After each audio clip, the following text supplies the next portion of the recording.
Hey guys, how's it going? Matt here, talking to you from St. Clair, Michigan. I am here with my family. We sort of evacuated China just before flights were being canceled on February 1st.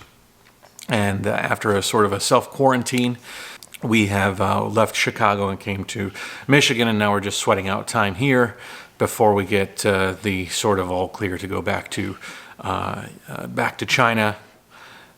And for me to actually continue cycling around the world, because that's sort of my mission, is to cycle around the world. But now my mission is to protect my family, which is what we're doing right now. That's top priority. It's been a difficult day to do videos. I've started a bunch because my videos are typically showing you my life and the life of my daughter and just daily things, and infused throughout that is information about life and the virus and living in China and traveling around the world and all sorts of stuff. But it's been a little bit tough just because a lot of chaotic family things. When we left Ningbo, which is south of Shanghai, that's where we live in China.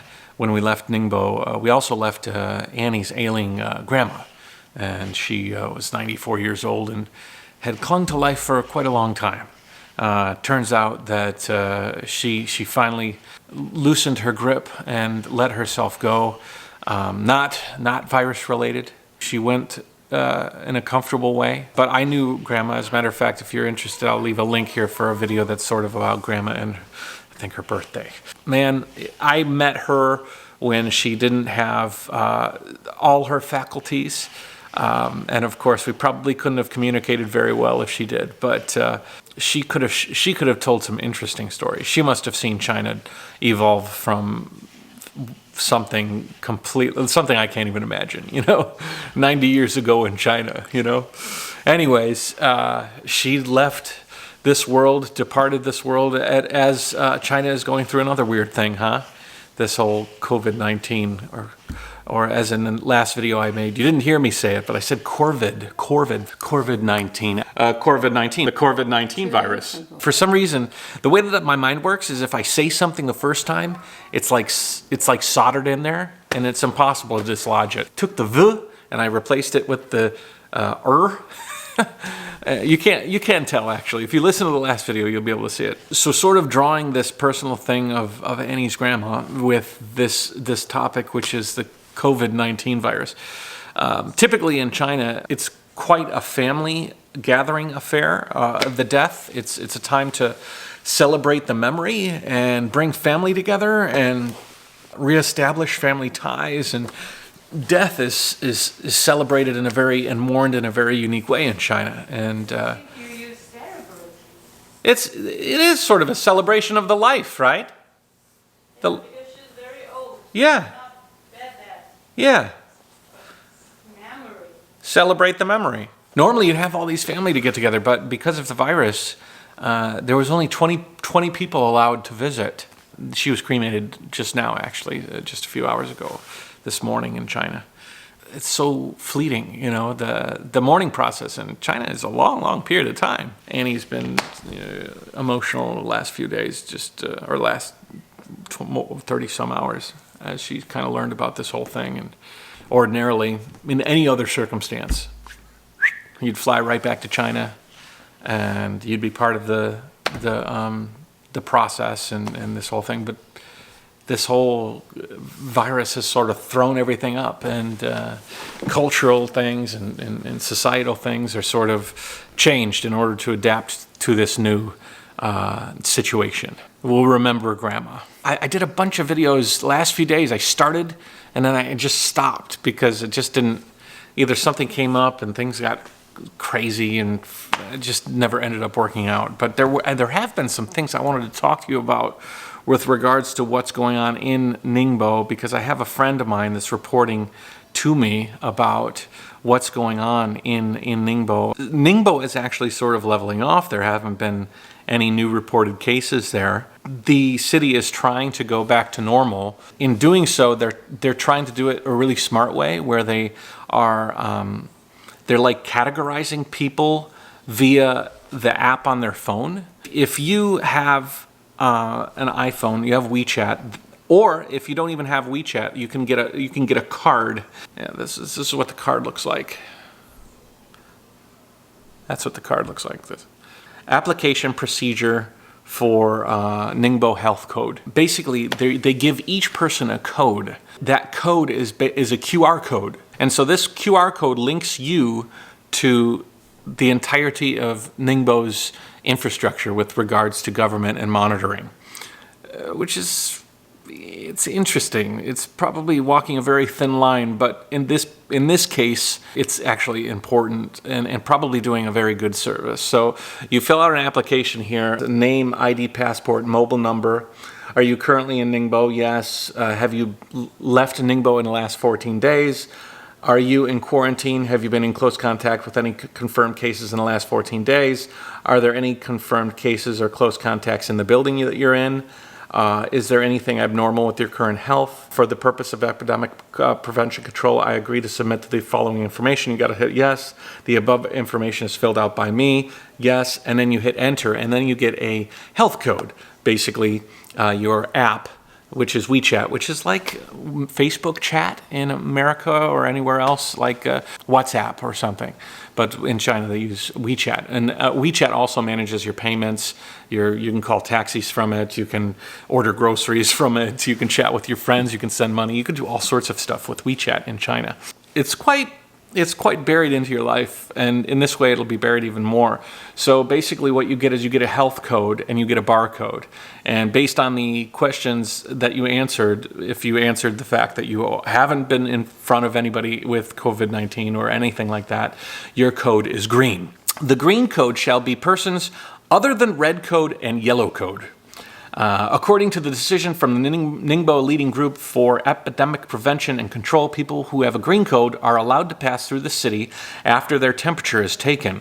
Checkpoints at all levels of the city shall not be allowed to refuse non-local license plates, non-local census register, and to enter Ningbo or enter into the village or residential areas. Employment and schooling of those people shall not be restricted, and they have freedom to rent houses. These green codes are open to the city based on the overriding regulations. So like if there is still some sort of like each family can only allow one person out or whatever, you'll be over that guideline. But green code means beyond those large overruling rules, you're free to roam around the city. You're free to go. If you have a yellow code, it says mainly include those people with a fever, shortness of breath, and respiratory symptoms, those who have close contact with patients with fever or respiratory problems, those who have close contact with confirmed cases or have confirmed cases in the same building, where they live or live temporarily, and people from high-risk counties, cities, or districts within and outside the province. People with yellow code will be subject to a 7-day home or centralized quarantine for medical observation according to provisions. We're not sure you have COVID-19, but you could. And knowing that, you've got to follow some rules. And they don't say here that you're restricted from going certain places, but they do restrict you to the 7-day quarantine. Probably if you get past that 7-day quarantine, then you turn to the green code and then you're good to go. 7 days does sound strange because I know that there's the 14-day quarantine, but anyways, that's the yellow code. The red code is including confirmed cases, suspected cases, asymptomatic infections, people in close contact with confirmed cases, people under medical observation and quarantine, people who came to Ningbo from the hardest hit areas of the epidemic or have been to these areas, and people from regional specific areas. In principle, the red code people who want to enter Ningbo will be advised to return back or delay their return. You're not welcome in Ningbo. People with red code that have already arrived in Ningbo will be implemented in a 14-day centralized quarantine or strict home quarantine for medical observation. So according to your phone, China will know whether you're red, yellow, or green. The thing about this app is that once you are green, if you walk to a place and they check your temperature, which is outside of every mall, public place, public area, anywhere, and you have a fever, then shit gets serious. Your QR code will change, your restrictions within the area will change, and you will be quarantined post-haste. As a matter of fact, I'm going to show you a video right now of my friend who sent me this video of what would happen if you sort of didn't follow the rules.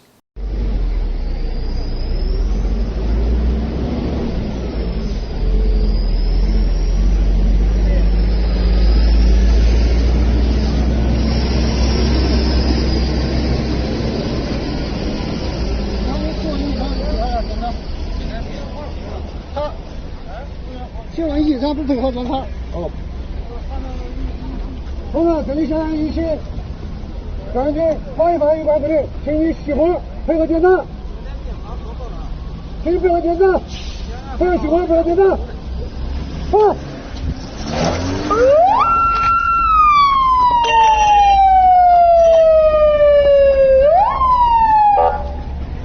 不要熄火，下手不要检查。方面的。这边的不要动，配合检查。往过来，往别那边。往那边。配合检查。放好。放好。放好。好好东西，车子在人员里面，发言人员在车辆回来接小步。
So yeah, follow the rules, because if you don't, they have systems in place to take care of you in a number of ways.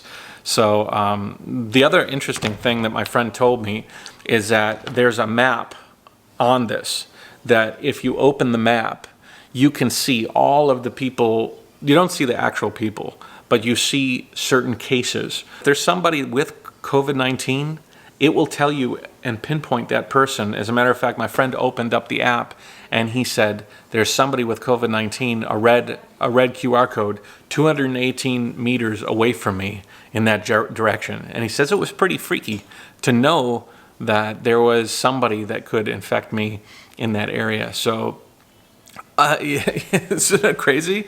But I guess that's what's necessary in order to kind of put a lid on this thing, some draconian measures. Seems like this thing's spreading. I'm not 100% sure of all the cases, but it seems like South Korea is going quite crazy and doubling its confirmed cases, but they also seem to be testing a lot of people, which is great. Cases like Iran, who have a couple of deaths, but not a lot of confirmed cases, seem a little bit at odds, because they should have more confirmed cases if they have a couple of deaths.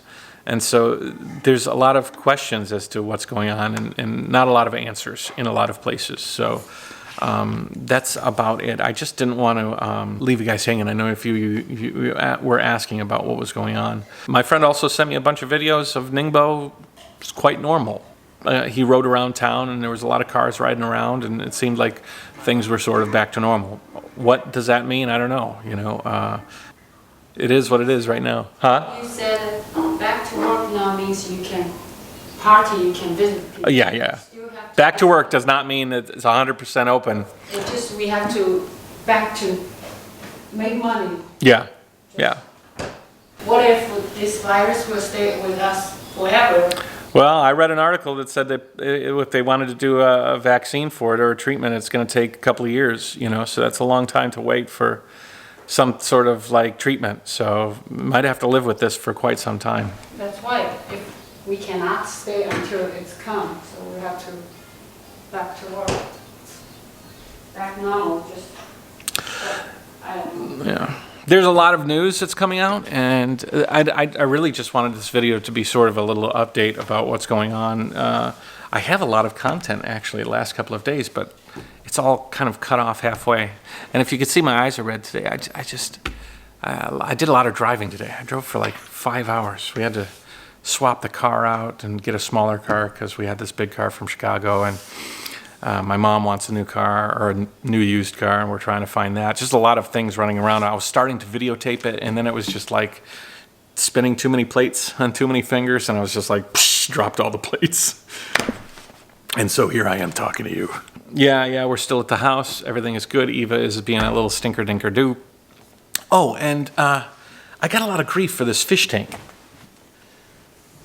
Now, in the video of this fish tank, you saw this, and you said, holy moly, that's brutal to put a fish in such a small fish tank. Now, it is a small fish tank, mind you, but it is a Chinese fighting fish, and I don't know, you were giving me a lot of grief for this, but life is about perspective here, and it's not that small of a fish tank. It's got a little bit of move around. It's just you were looking at it from the side. He's okay. He's swimming around. He's having a good time. We got him fish food. He's all right. Don't give me so much grief, you guys. We bought that fish in a little cup. And we brought him here. We put him in a container that was much larger sized. You're probably going to give me grief and say that's even too small. But you know what? That fish is having a good life, and we're all enjoying it and spending a good time with him, and we are feeding him and making him happy. So, anyways. We were driving away from here the other day, today actually, and we drove down a highway, and there was a sign that said "Do not pick up hitchhikers," because it was a penitentiary, and it just made me think about what's going on in China and what might be going on around the world. And this sign was saying that people who had committed wrongs or were the other should be alienated.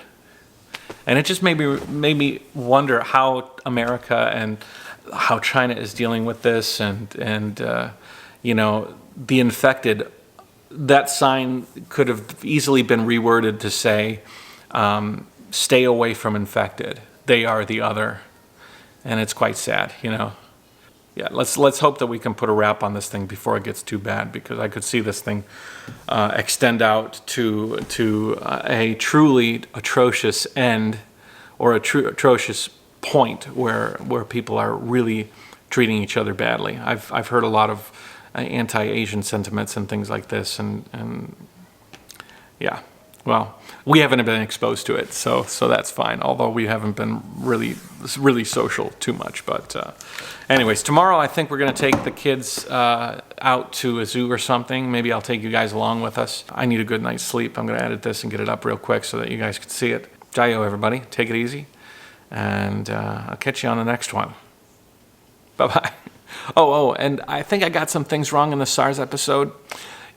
That's what the comment section is for. So if you have any issues with what I say, leave it in the comment section. If you correct me, I leave it up, obviously. And even if you give me shit, I leave it up. But yeah, I think the comment section is a good place to communicate and to converse.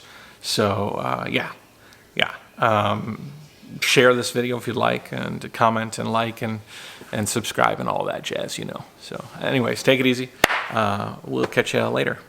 Oh, did I tell you? Reuters interviewed me. We might see an article about people that self-quarantine on Reuters with an interview from on Skype that I did with a reporter. So that's kind of interesting. Take it easy, guys. Bye-bye. So what did you say about Iwu? Sending, they'll fly people to Iwu? If you go to Iwu right now, they will pay economic class flight.